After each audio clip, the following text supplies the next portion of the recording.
Good evening, everyone. Welcome back. Thank you guys and gals for showing up. I appreciate each and every one of you. We're going to be continuing with the part one of part two, that is Treasure Island, which will start with chapter 7. I go to Bristol.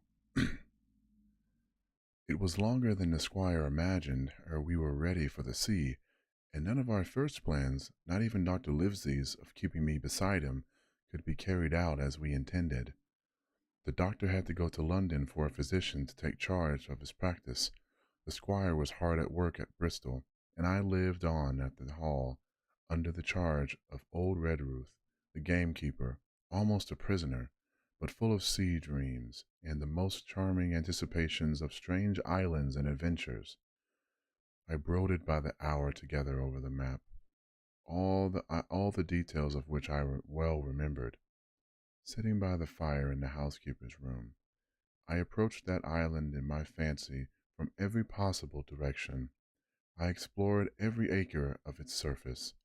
I climbed 1,000 times to that tall hill that they call Spyglass, and from the top enjoyed the most wonderful and changing prospects. Sometimes the isle was thick with savages, with whom we fought, sometimes full of dangerous animals that hunted us, but in all my fancies nothing occurred to me so strange and tragic as our actual adventures. So the weeks passed on, till one fine day there came a letter addressed to Dr. Livesey with this addition: to be opened in the case of his absence by Tom Redruth or young Hawkins. Obeying this order, we found, or rather I found, for the gamekeeper was a poor hand at reading anything but print, the following important news. Old Anchor Inn, Bristol, March 1st, 17. Dear Livesey, as I do not know whether you are at the Hall or still in London, I send this in double to both places. The ship is bought and fitted. She lies at anchor, ready for sea. You never imagined a sweeter schooner. A child might sail her 200 tons, named Hispaniola. I got her through my old friend Blandly, who has proved himself throughout the most surprising trump. The admirable fellow literally slaved in my interest, and so, I may say, did everyone in Bristol, as soon as they got wind of the port we sailed for. Treasure, I mean. Redruth, said I, interrupting the letter. Dr. Livesey will not like that. The squire has been talking, after all. Well, who's a better, right? Growled the gamekeeper. A pretty rum go if squire ain't to talk to Dr. Livesey, should think. At that I gave up all attempts at commentary and read straight on. Blandly himself found the Hispaniola, and by the most admirable management got her for the merest trifle. There is a class of men in Bristol monstrously prejudiced against Blandly.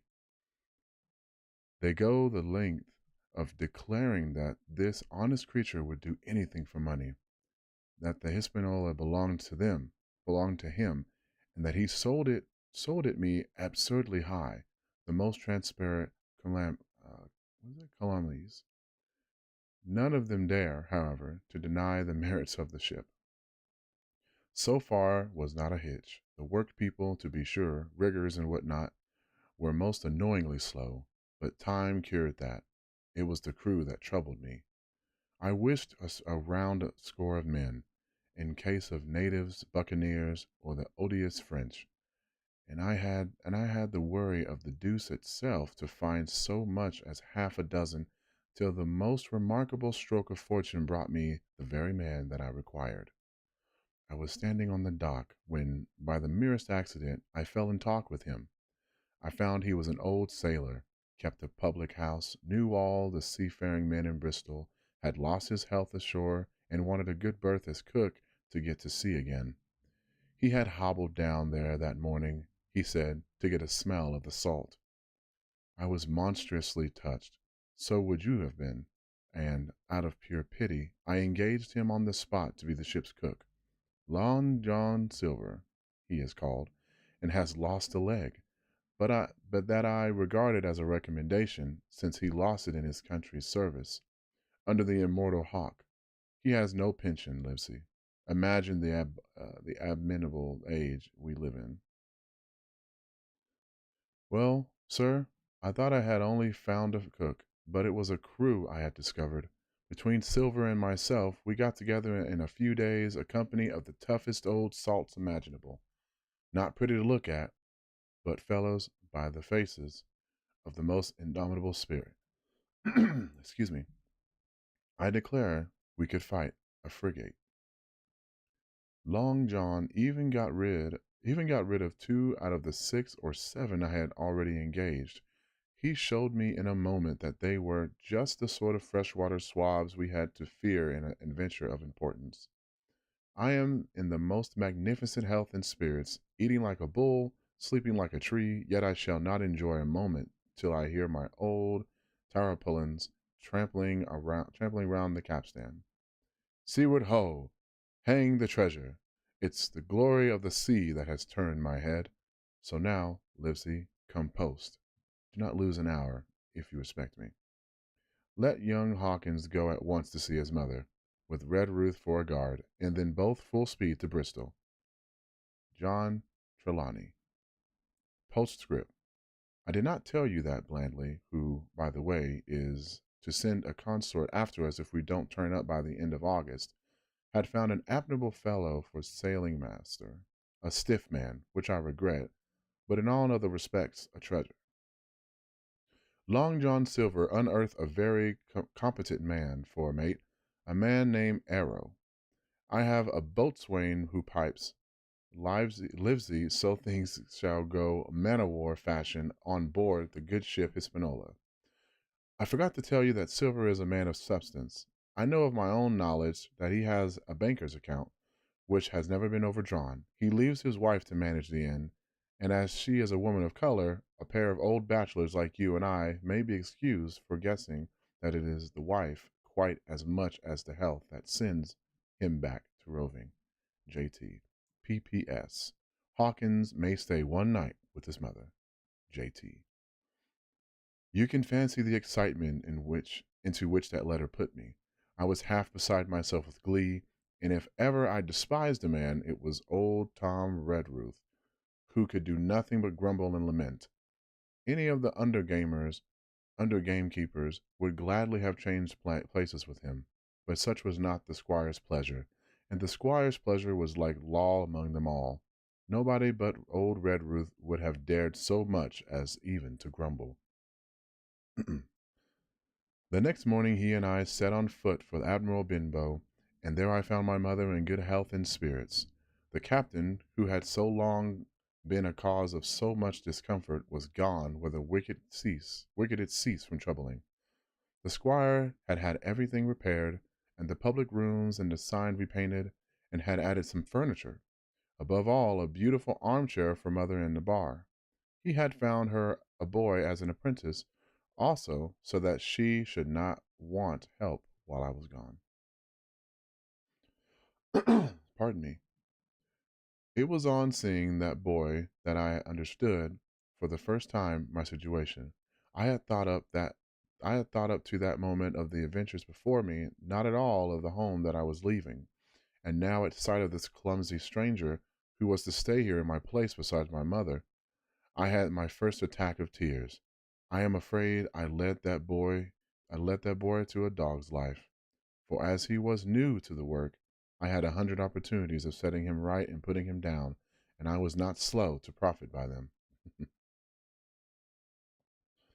The night passed, and the next day, after dinner, Red Ruth and I afoot again and on the road.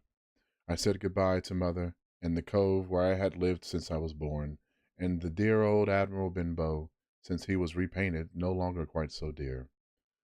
One of my last thoughts was of the captain, who had so often strode along the beach with his cocked hat, his saber-cut cheek, and his old brass telescope. Next moment we had turned the corner and my home was out of sight. The mail picked us up about dusk at the Royal George on the Heath. I was wedged in between Red Ruth and a stout old gentleman, and in spite of the swift motion and the cold night air, I must have dozed a great deal from the very first, and then slept like a log up hill and down dale through stage after stage. But when I was awakened, at last it was by a punch in the ribs, and I opened my eyes to find that we were standing still before a large building in the city street, and that the day had already broken a long time. "Where are we?" I asked. "Bristol," said Tom. "Get down." Mr. Trelawney had taken up his residence at an inn far down the docks and superintended to work upon the schooner.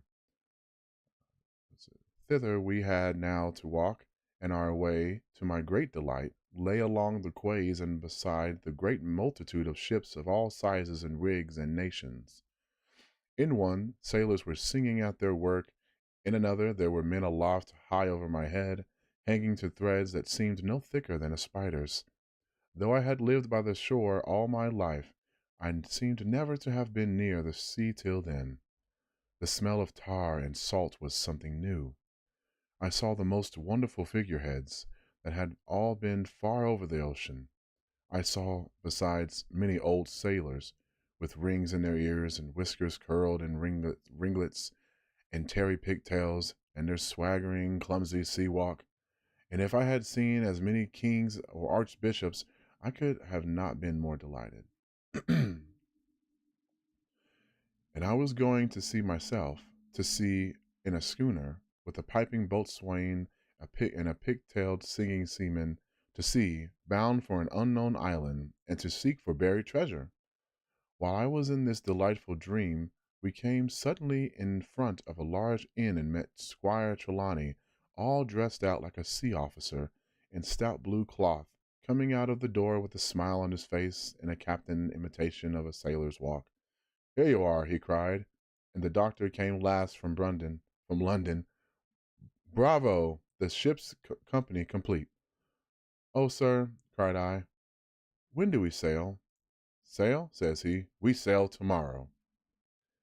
And that will be the end of chapter 7. Just want to make it clear that I'm not sick. I just need to have some water. I just wanted to trifle, so I kind of trip through this to get to the end. We'll start chapter 8 tomorrow. Thank you all for coming out and listening. I appreciate every one of you. I certainly hope that I am just a simple good part of your day, good part of your night.